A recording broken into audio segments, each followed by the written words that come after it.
各位同学，欢迎来到我的频道，我是威利。上一集的视频说到新能源车嘛，有人就说我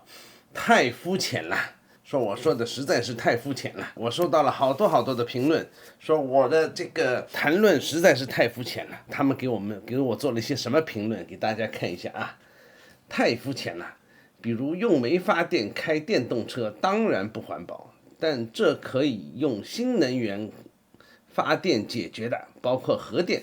但燃油车肯定是不环保的。大陆也正在全力发展氢能源，但是氢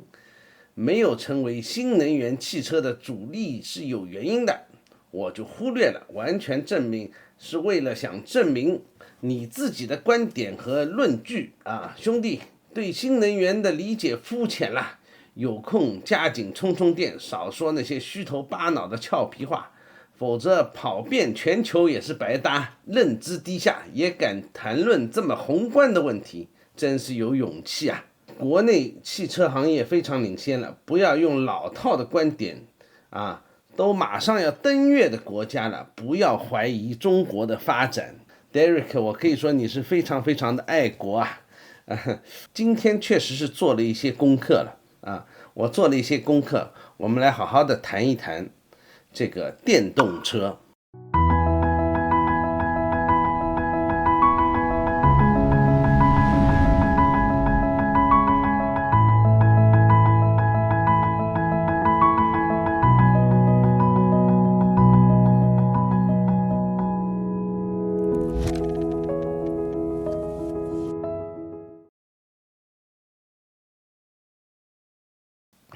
那么我这一集呢做的呢，就是说内容其实是比较多。这个电动车到底环不环保啊？全世界是不是应该推行这个电动车？节能减排，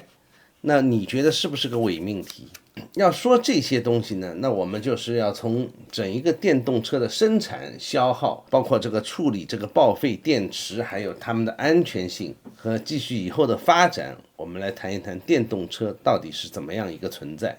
要说这些之前，我们要说一下最基本的一些知识点啊。首先就是这个碳排放，由于电动车是因为消耗了电能，那么这个电能从哪里来？电能其实就是从发电厂来。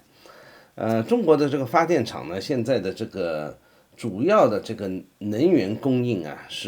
还是煤，就是还是用煤来烧了以后发电。那么我这里就是先把这些基础知识跟大家稍微简略的告诉大家一下。每用1度电，它都是具有一定的碳排放量的。那么，这个只是针对就是说用煤烧了以后来发电，煤就是碳，然后加上氧气产生二氧化碳，从而就是有了碳排放。其他的都不是特别的多。截止这个是2022年的数据啊。全国总发电量是23.8亿千瓦啊，其中火电机是12.97亿千瓦，占比54.56%，水电装机是3.91千瓦，占比16.44%，新能源装机6.35亿千瓦，占比26%，对吧？包括这个太阳能啊，什么都是新能源。然核电呢，其实是很少的。核电才占0.53亿千瓦，占比2.2%。那么从这个数据上面来说，火力发电仍然是我们这个国家的这个最主要的这个电力来源。这里最重要的这个数字，请大家记住，就是54.56%为煤炭发电，请记住这个数字。下面这一堆公式呢，我就不详说了啊，主要就是告诉大家，就是用这个最理想的数值算出来，就是1公斤煤能够发多少电，会产生多少的碳排放啊，从而算出来就是1度电要有多少的碳排放，就排放到大气里面去。1度电如果是煤炭发电的话，你每用1度电，有1.15公斤的二氧化碳排向了大气。54.56%的电力为煤炭发电，所以每发1度电，我们要产生650克的二氧化碳排向大气中。直到2023年年底，我们国家就是中国的新能源汽车保有量已经达到2041万辆，就保有量的3年以来每年都增长50%，这个是相当厉害的。那么2018年的时候呢，英国的汽车制造商呢就是统计过，每生产一辆电用就是新能源用电的汽车要耗电2210千瓦。同时要排放0.5吨的这个碳排放。假设我们算一下这个单个车，实际生产所需的碳排放量，也就是说每辆车有2210千瓦乘以0.65公斤啊，每千瓦就是0.65公斤的碳排放量。再加上0.51吨，每辆车就是基本上有2吨左右啊，约等于2吨的碳排放。我们比较一下啊，生产一辆燃油车产生的碳排放为多少呢？比油车啊碳排放量整整多出了好几倍啊。那么多出来的这些碳排放是怎么来的呢？就是因为生产电池当中呢需要很多的碳。就是碳排放，所以生产电池是一点都不节能的。这个还是在理想状态下的这个电能消耗啊，因为在这个人民网2023年的统计数学里面，火力发电其实占的全国发电的这个66.6%，但是这个数据呢，我觉得这个人民网上面呢，我还觉得不太可靠。如果是66.6%呢，那不好意思，那就高了，它这个每发1度电的这个排放量还要大。那你就可以看看人民网这里呢，它也是这个观点，就是说它要表示什么呢？它就是说表示呢，新能源车是比燃油车好像是省出了很多碳，但是它根本就没有算，就是说它生产当中会不会产生其他的碳。同样的啊，在这个上海生态环境局的这个报告里面啊，连接我放在下面啊，在上海生态环境局的报告里面，沃尔沃的这个厂里面指出，整个制造的这个环节啊，纯电动车的碳排放明显高于传统油车，而且它高的不是一点点啊，主要是因为电池制造的这个碳排放较高啊，你生产一辆电车，它的碳排放量基本上是要到2吨左右啊，而生产一辆油车就小很多1/4啊，这个就是生产方面啊。那么消耗也是一个产生碳污染的这个最主要的环节。当然，所有的车都是产生碳污染的。那么，到底油车跟电车它相差多少？电动车的碳排放总消耗，我们假设一辆车啊要用10年，那么生产已经消耗了2吨的碳排放，销毁这个整一辆车的电池呢？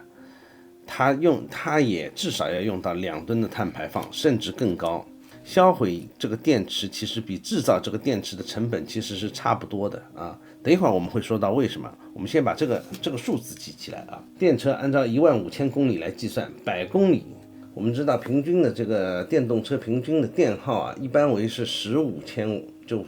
度，15千瓦时100公里，那就是说每度电。产生了0.65公斤的碳污染，一辆汽车行驶100公里，这个碳排放啊是9.75公斤。那么电车如果按照每年比如说平均来说是开1500公里来算的话，它一年会产生多少的碳排放呢？它一年会产生1462公斤。那油车如果是按照15000公里来算，100公里是14.17的碳排放。一年算下来就是2125千克，也就是那么油电混合车的100公里是1828公斤啊。其实这个1828公斤呢，其实已经是非常低的了。油电混合，当然油电混合跟电车不同，油电混合是它只有一个小的电箱，其实是大多数还是用油的。但是你不要忘记了，生产一辆电车是2吨的碳排放。报废一辆碳排放的电池也同样要2吨。那么我们把这个4吨分摊到10年，我假设你这个电池可以用到10年，那么就是每年400公斤。这个400公斤加上去啊，加到1462公斤里面去，你的电车平均每年排放量也是到1800公斤左右，那其实就是跟油电混合动力是一样的了。油电混合动力还不需要那么多的电池，也没有那么大的风险，也能达到同样一个排放效果。当然了，油车是比这个更高一点，油车是到2000多公斤。那么1800公斤跟2000多公斤，你确实是省了一些东西，没有说它会更加污染环境，但是它也不见得会有多么干净，这点你同意吗？还有一点，如果您开的是 SUV， 您开的是大型电车，这个结果又有不同。如果您开的是就是百公里电耗在20到22度之间的，那是个什么结果呢？也就是说，百公里22度电，22度电乘以0.65公斤，也就是说百公里也要碳排放排到14.3公斤，还没有算上这个制造时候的那个碳排放跟销毁时候的碳排放量，你已经远远超过油车，比油车更加不环保。所以这个你们看吧，如果你是开 SUV 的那个用电的，那你一定是不环保的啊。如果你是开就是一般的百公里15左右的，那你可能是还能够环保，就是说省出个300-400公斤，300多公斤吧，碳排放量。万一如果是住在北方的朋友，你住在北方啊，你恭喜你啊，你心心念念，你每天好不容易把电充满了，由于天气太冷，对吧？行驶的里程可能只有这个正常在南方车的70%，因为实在太冷了，电池一冷你也知道它的电量就变小了啊，这是个物理现象，所以说这个是没有办法规避的这个问题。那么你也就是说，其实你30%的碳排放你是浪费掉了。还有，这个是个理想数值，并不是说你开了空调就是不变的。你开了空调，我这里有一个英国的这个电动车的研究表明啊，寒冷的天气，首先寒冷的天气使这个续航里程减少多达30%，啊。然后车舱内不加热的情况下，在加热的情况下，整一个续航啊，就是减去了41%，他算过，活生生的扣掉了这个41%的里程。高温天气啊，你没有使用空调的情况下，里程就降了4%，而在使用空调时则下降了17%。啊，这些测试表明，寒冷的天气比温暖的天气更值得关注。加热和冷却都是罪魁祸首，较冷的地区则要减少50%。14262公斤每年的碳排放量，你又整加了700上去，远远高于这个燃油车的这个碳排放量。所以这些你都要注意到，因为如果是冬天，你就不适于开电动车的。如果你是住在英国，你就不适于开；如果你是住在沈阳，你也不适于开，因为随时随地寒冷的天气就会把你的电池给吃光，而你这个无缘无故就是损失的电能，其实就是增加了碳排放量啊，而且电还不便宜。排放我无所谓啊，排就排吧，我让它污染去，我爽就可以了，我就爱电动车。我就爽，怎么样？可惜啊，电费可能最近要涨了啊。水电煤你听说了吗？为了促进消费嘛，对吧？有些地方资源类啊，水电煤啊要涨啊，据说还什么要涨20%到30%啊。你要知道啊，这个资源类的电费如果涨了，充电桩现在也是涨价的，一个充电桩呢8到16万元啊，按照它的这个瓦数大小，每个充电桩都会涨价。充电桩背后的承包公司也是要涨价的啊，因为电费涨了嘛，没有理由他们不涨价的。所以你真的你到了什么地方，你要快充的话，我觉得不是特别便宜了吧？我是不知道中国的那个价格啊，但是我知道欧洲的价格是特别贵的。这里说啊，处理报废电池啊，10到15年以后，传统的这种汽车啊，所有的零件都能被回收利用的。但是电池啊，新能源的电动车这个锂电池，这看来真的不太好办啊，至今没有一个真正的一个好的方法去把这个锂电池里面所有的东西都分离出来。这里提到了2种技术啊，一种是活法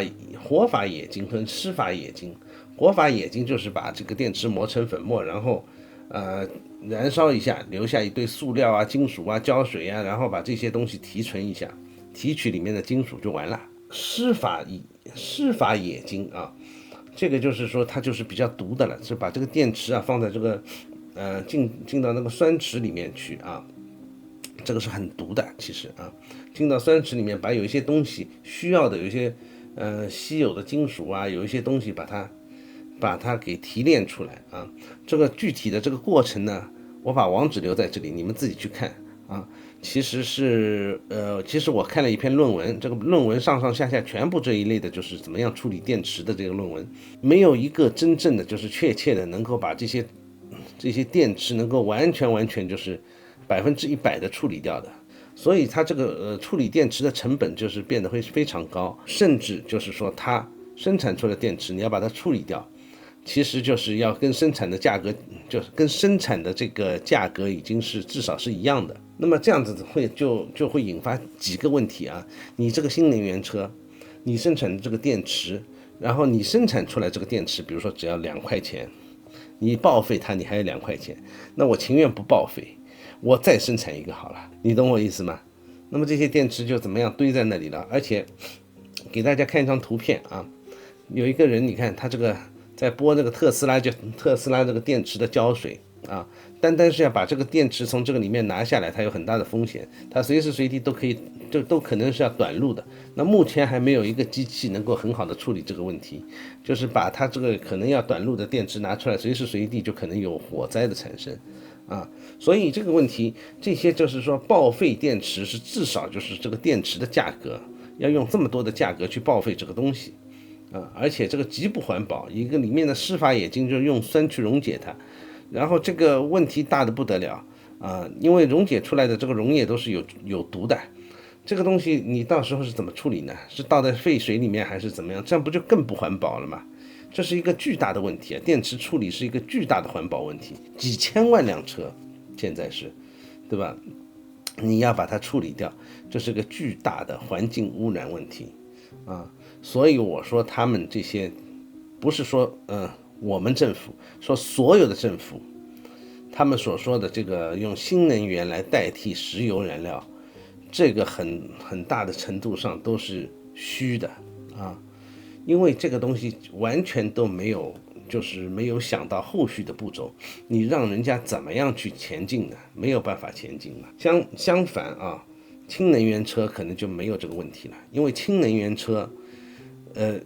就烧氢气，没有所谓的报废问题，没有所谓的报废电池的问题啊。我发电，如果我的发电把这个发电的方法改变一下，我采用风能发电，我哪怕用核能发电，对吧？也就其实去除了大部分的污染。顺带说一句，中国是核能其实是远远不足以这个就是支撑整个国家的，是差得很远。整个核能在中国的发电里面才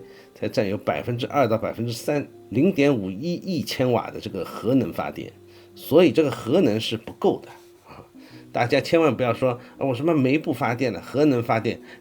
麻烦你去查数据，我太肤浅了，我去查数据了。我告诉你，中国就基本上核能是占它整个电网里面的2%、3%这样子，不是你说就来的，还是大家都是在用煤在发电。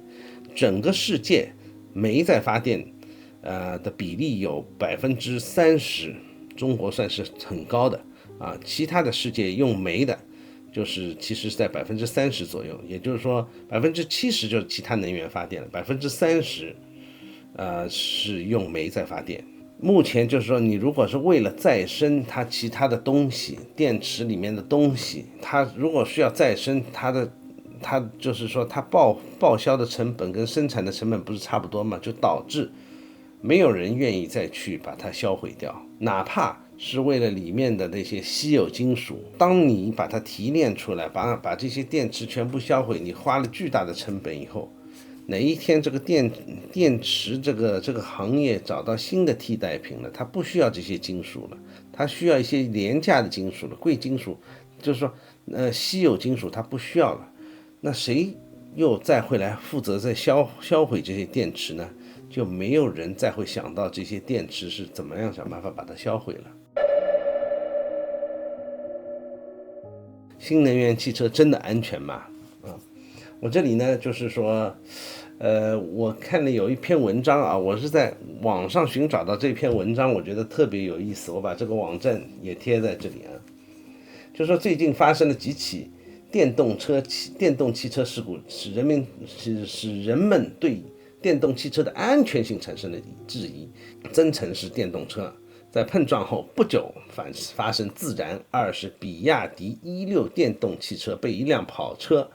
高速撞击后发生燃烧，之后又有一辆运动中的电动出租车在杭州发生自燃。以锂电池为动力的电动汽车属于高科技产品。动力电池是动力电动汽车关键的基础性的核心技术。动力电池是一个复杂的系统工程，包括单体电池、电池的模块、动力蓄电池、动力蓄电池包。动力蓄电池性是由材料学、物理学、化学什么控制什么乱七八糟的东西诸多集成的啊。有什么一个特殊行业，电动汽车的技术门槛很高啊，必须满足高容量、低成本，还要保证安全性啊。沃尔沃中国能源汽车总监什么方博士认为啊，以180多公里的时速撞击，无论是汽车还是传统的能源车都有可能起火啊！比亚迪这些案例不能属于不安全啊！先不谈它是比亚迪还是沃尔沃啊，这不重要。他这里说以180公里的速度去撞击，是块石头都会擦火花出来啦！你说是不是？我丢块石头180公里的速度去撞击另外一块石头，火花都会冒出来啦，怎么可能不燃烧呢？那如果我是以18公里的速度撞击，你又燃烧了，那怎么办啊？他怎么不说我以18公里的速度撞击，然后电动车起火了，燃油车没起火呢？还有电动车底盘基本上都是电池包，有时候有这个大型的石头戳到了、戳穿了啊。这个特斯拉不就有一起事故嘛，就把电池包就下面戳穿了嘛，戳穿了以后呢，它不就着火着起来了吗？对吧？这个是一个物理形态，你好好想想，不牵扯到什么品牌啊什么的，任何电动车它有电池在上面，它有可能设计的不好，受热不均匀，而导致一个地方温度特别高，比如说这颗电池坏了，这个地方就短路了，短路了以后温度特别高啊，特别高，它影响到旁边的电池了，又短路了，然后就着火着起来了啊，这个没有什么大不了的啊。顺带说一句，我是学电的，电气自动化专业啊，小弟就是啊，但是这个就是我想这个是普通人的常识吧啊，你拿一个蓄电池，两边一短路，会不会热得不得了？刚那个铁丝都热起来了，然后就烧起来了嘛。那特别是锂电池，锂电池它这个是特别容易燃烧嘛，没有什么大不了的，没有一辆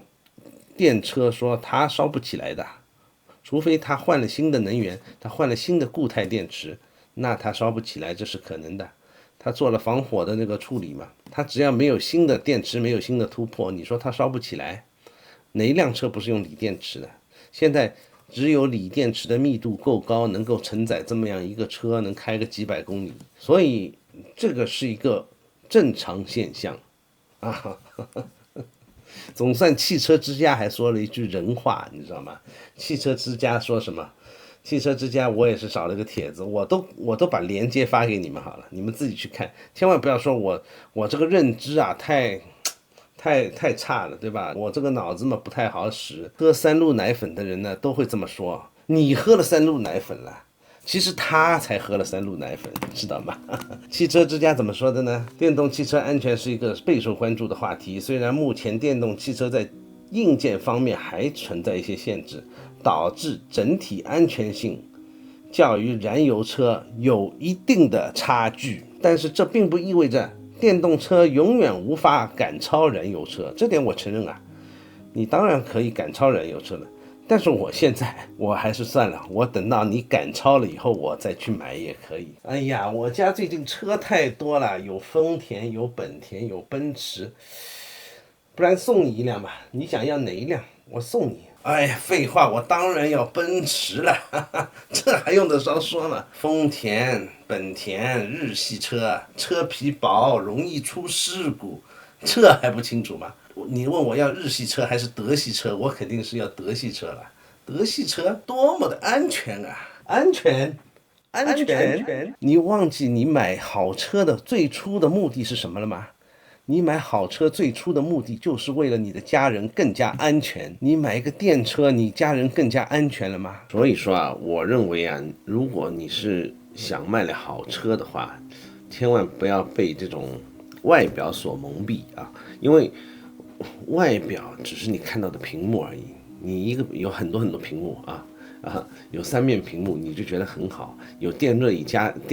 动座椅加热，你就觉得很好。每天你要坐在一个就是随时随地都有可能引发火灾的一个风险上面，那我认为这个就是很不安全的虽然说它可能就是说有多少1%的机会大部分机会都是不会发生的，但是我连这个机会我都不想有我都不想有。如果我以比如说20公里每小时的速度开在路上，擦一下子碰到一块石头它把我这个底盘，我这个电动车的底盘给拉破了，而且你不一定知道，你很难保证你这个车不会起火，就是装电池的地方，比如说刮坏了，或者不说刮坏了吧，或者我的这个水就是它这个电池里面有这个冷却的这个循环水，如果这个水泵系统出问题了，就是不流动了，不流动就不散热了，比如说那也就是有很大的风险。你多一个部件，这个部件而且是有这个风险的，有危险性的，那么我情愿就是不要了因为你想嘛，手机都会爆炸的，手机就一块电池，当初那个时候三星这个电池爆炸的多厉害时不时这个手机爆炸，那个手机爆炸了，那它才一块电池，而你下面做的是千万块电池坐在你的车下面你不说它会爆炸吧，它着火，你如果来不及逃也是一个很大的问题。所以我就觉得这个安全性一定要考虑而不是说看了几块很闪闪发光的屏幕这屏幕很便宜，1000块钱一块，你就没有必要花了个10几万20几万，你去买了个3个屏幕4个屏幕这个其实是没有必要的我就觉得这个就是一个得不偿失的事情你们考虑一下不是我有什么意见，我没有任何意见，但是你们可以考虑一下，这个就是是一个事实是一个事实。你坐在下面是有风险的，你坐在这个位置下面，你的位置下面有风险。如果燃油车对吧？我相信18公里、20公里它不会自燃的别说再老的车也好，在什么那种老破公共汽车这种东西就是不是常规的东西现在已经越来越少了，所以你也不用拿来比较，我们拿来比较都是一个大概率的事件，大概率的这个情况。如果我是一个电动车，有可能会自燃，哪怕有1/1000的机会，我都觉得这个是多了一重危险性。那我做一个燃油车我哪怕撞车了，绝大多数是不会爆炸的。你去看那个美国的有一个节目，就是说那个枪的子弹打进了那个油箱里面，对吧？油箱是不会爆炸的其实是不太可能爆炸的。但是如果你那个枪的子弹你打进了这个电动车里面，你说它会不会爆炸？会不会起火吧？我相信这个可能性大概就增大非常多，因为你一打进去里面就短路了，短路了以后一定会起火。就2点，最主要的就是2点一个就是说它的原材料哪里来的，如果哪一天它这个发电的原材料更好的渠道，比如说核聚变，对吧？有更好的方法来产生这些能量，而不产生特别大的污染，哪怕是现在是核裂变，核裂变它产生的就是说它这个堆填区也是这么一个范围，哪怕这个核废料区比较大，但是它也是在一个范围里面。但是你这个电池你就明显就是做出来了以后就全部都是核废料，然后你烧煤来发电，这煤就是大量的二氧化碳产生了啊。怎么说呢？也得看这个煤厂好不好，这个效率高不高，这个都是个问题。因为这个议题太广泛，我只能精简的说一说啊。如果你电池没有发展到固态电池，没有到达很安全的地步呢，我觉得这个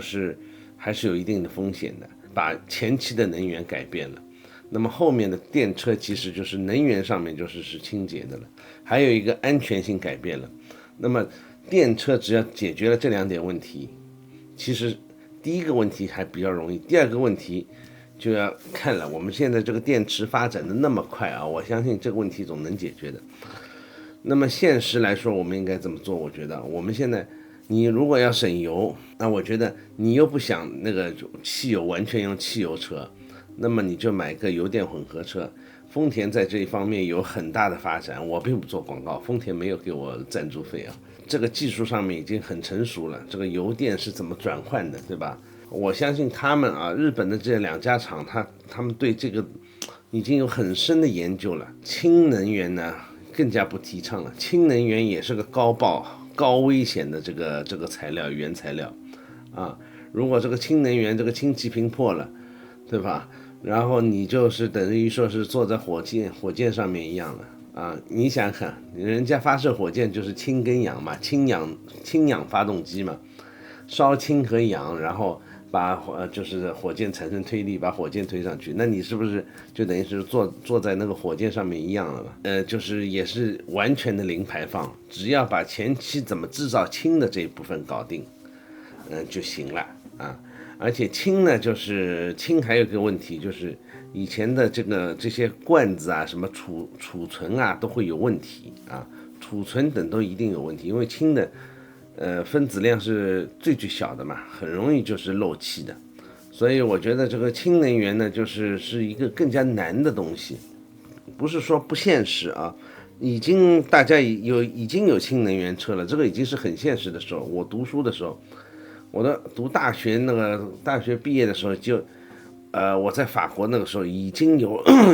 有很详细的论文，就是说在教我们这个时候已经出来了，这个日本出来的氢能源车很先进的。这些东西啊，就是科技在发展嘛，但是我始终是觉得，就是你要等到它成熟了以后，我们再去使用它，其实是会比较好一点。当然前期是要花很多钱去投资啊、研究啊，有很多人很喜欢这一类，就是刚开始的，就是新兴的技术，我也很喜欢。但是我不想拿着我的我的生命开玩笑，对吧？很多时候，很多政府，对吧？他们是想推动这个新能源、节能减排、低碳的这个生活。并不可否认，就是说其他的国家是做到这一点了，因为他们，比如像芬兰啊，像那种北欧地区啊，他们就基本上不用煤发电。像法国核能大国，这些就是新能源的电动车到他那边，其实它是真的是减排了。但是你是一个烧煤炭大国的话呢，那就没得谈了啊，因为你本来就是烧来的电就已